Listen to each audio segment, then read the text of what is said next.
বাংলাদেশে আর কোন তন্ত্র মন্ত্র নয়, আমরা ইসলামী শাসন ব্যবস্থা দেখতে চাই। তন্ত্রমন্ত্রের দিন শেষ, খেলাফতের বাংলাদেশ, খেলাফতের বাংলাদেশ, তন্ত্রমন্ত্রের দিন শেষ। প্রস্তুত থাকবেন তো ইনশাআল্লাহ? প্রথম কথা বলেছিলাম, আকীদা মজবুত রাখবেন, কারো কথায় বিভ্রান্ত আমানত রেখে সেই টাকার লভ্যাংশ ইসলামী ব্যাংকিং ব্যবস্থা অনুযায়ী তাকে ফেরত দেওয়ার ব্যবস্থা, সেই আত্মবিশ্বাস, সেই সিস্টেম একমাত্র ইসলামের কাছে আছে। এত বড় চায়না, এত বড় ইন্ডিয়া, জান্না দেখি আমাদের ছোট্ট বাংলাদেশে 9টা ইসলামিক ব্যাংক, 9টা ইসলামী ব্যাংকের সারা বাংলাদেশে কম করে না হলেও 500 শাখা আছে, আরো বেশি হবে। গোটা হিন্দুস্তান 150 কোটি ভারতের, যে সবাই কিন্তু ভালো মন্দ মানুষ বিবেচনা করতে পারে না, পারে? ভালো মন্দ মানুষ, যোগ্য এবং অযোগ্য মানুষ সবাই কিন্তু আলাদা করতে পারে না।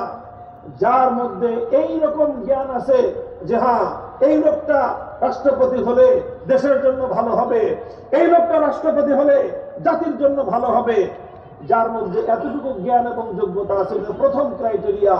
2 নম্বর ক্রাইটেরিয়া হলো এই, সে ঘুষ খেয়ে, সুদ খেয়ে, পৃথিবীর আরেকটা বিশাল জনসংখ্যার বিশাল দেশ চায়না, বৌদ্ধ রাষ্ট্র, মুসলমানদের 1000 বছরের জনপদ উইঘুরের মুসলমানদের সঙ্গে আপনারা নির্মম নির্যাতন আচরণ করতেছেন, ইসলামকে জুলুম করে দাবায় রাখতে চান।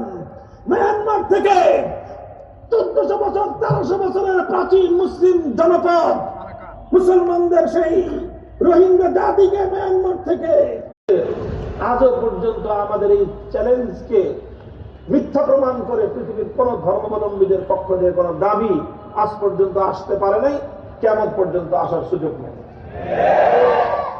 হিন্দু ধর্মাবলম্বীরা বলেন দেখি আপনাদের গীতায় অথবা আপনাদের ধর্মীয় পণ্ডিত যারা আছেন তাদের রেফারেন্স দিয়ে আপনাদের ধর্মীয় বিধান কি আছে যে রাষ্ট্রপতি কিভাবে নির্বাচন করতে হবে, বলেন আপনার ধর্মে কি বলা আছে, বলেন বৌদ্ধরা আপনাদের ধর্মে কি বলা আছে। কয়েকটা দৃষ্টান্তের কথা বলবো, কয়েকটা বিধানের কথা বলবো। একটা প্রথম ধরেন, একটা রাষ্ট্র এবং রাজনীতির জন্য খুব গুরুত্বপূর্ণ একটা প্রশ্ন হলো যে রাষ্ট্রের যে প্রধান, আপনি যেই নামেই বলেন, রাষ্ট্রপতি বলেন, আমরা আমিরুল মুমিনিন বলি, আমরা খলিফাতুল মুসলিমিন বলি, তোমরা কেউ রাষ্ট্রপতি বলবা, কেউ বাদশাহ বলবা, কেউ কিং বলবা, যেটাই বলো,